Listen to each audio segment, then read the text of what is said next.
It's never easy for many guys to flirt.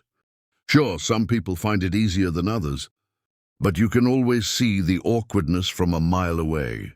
Watch an experienced guy's flirt and you'll see what I mean. But for guys who are born to flirt, awkwardness is never an issue for them.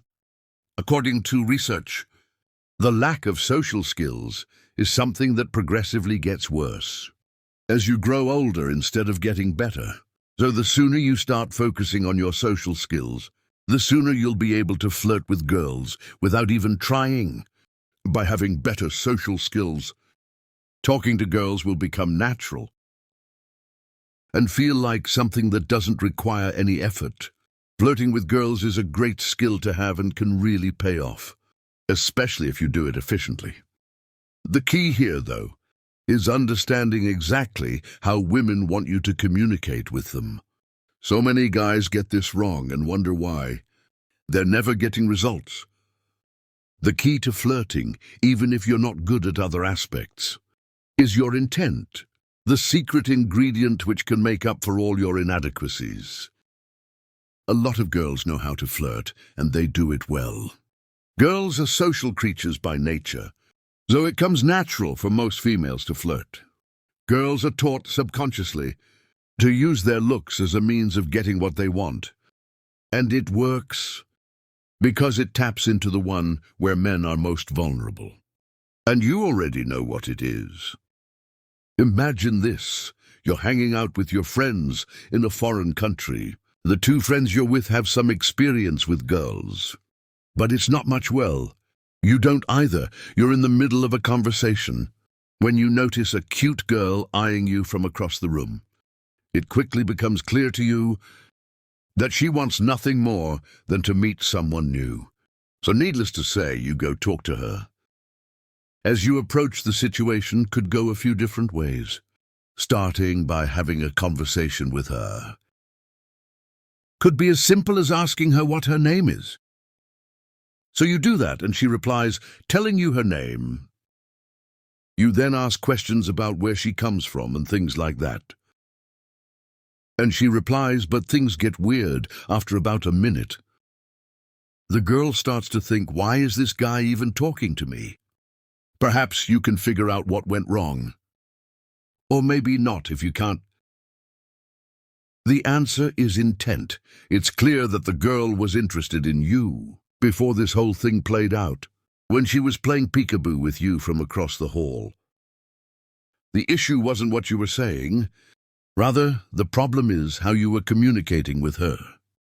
You had a good chat with her, but because you hid your true intent from her, she thought you were just a tourist.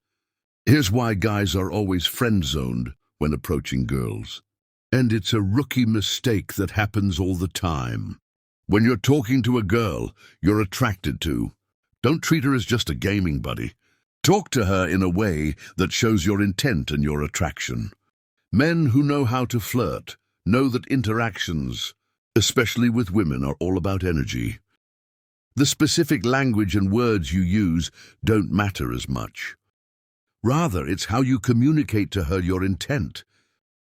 An alpha male would talk to the girl he likes in a way that suddenly communicates his attraction. When you put the right intent in your words, this is what it does. It shows the girl that you want more than just being friends, and also signifies to her that you are a fearless man. This is an important signal that gets girls excited.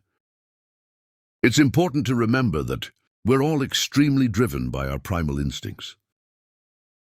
If a guy is talking to a girl in a boring, friendly way, she's going to want the interaction to end. She'll grow bored or annoyed, and will be more likely to exit the conversation. If you want to flirt with a girl, showing intent right from the start can make all the difference. If she knows where you're going with this, she'll get intrigued and excited.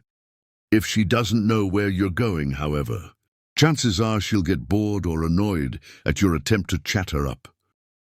Something that definitely does not bode well. Another crucial thing to remember is to make sure not to sound creepy and start off in a playful, teasing kind of way. A lot of times you'll realize that she's feeling the same way. And by playing around with her, it's possible to make it clear what you want, without coming across as aggressive or too eager. The last thing you want is to come off as creepy, like the man from the Hangover movie. Most normal girls are confident and feel more at ease, and are naturally good at flirting. It shows in the various ways girls initiate their advances. Sometimes they're indirect and passive. Other times, they're direct and take charge. If you're struggling to figure out how to tell if a girl is flirting with you, just think about what girls do when they're flirting in movies. As a guy, you flirt like girls do. But in your own way, keep practicing, and over time, you'll figure out the best way to make the other person feel attracted using your eyes, body language, and voice tone. In our modern culture, we're taught from a very young age to hide our true emotions. In order to fit in with the rest of society, we're taught to conceal any primal desires that might not be accepted. To make a flirtatious conversation, you first need to show your intent. Being able to do this is the first step towards being good at attracting girls. If you're able to do it right, you can use key moments, like asking for directions as a way of flirting, to show your intent when flirting with a girl. Talk slowly, maintain eye contact with her, and smile playfully. Remember that the key to flirting is showing your intent. She will know what you're thinking. No kidding, the key here is to actually show her what your intent is. Remember that you are not trying to talk to her and play the latest battlefield game with her. You should be talking to her, like you want to take her home and do something a lot more fun with her. I'm sure by now you realize what to do. My advice is to practice your approach and see what happens. That's all for today's video. And if you liked it, make sure you give it a thumbs up and share it with your friends. And before you leave, make sure you subscribe to After School Psychology. Don't forget to hit that bell icon so you never miss any updates. As always, thanks for watching. I'll catch you guys next time. Take care and stay tuned.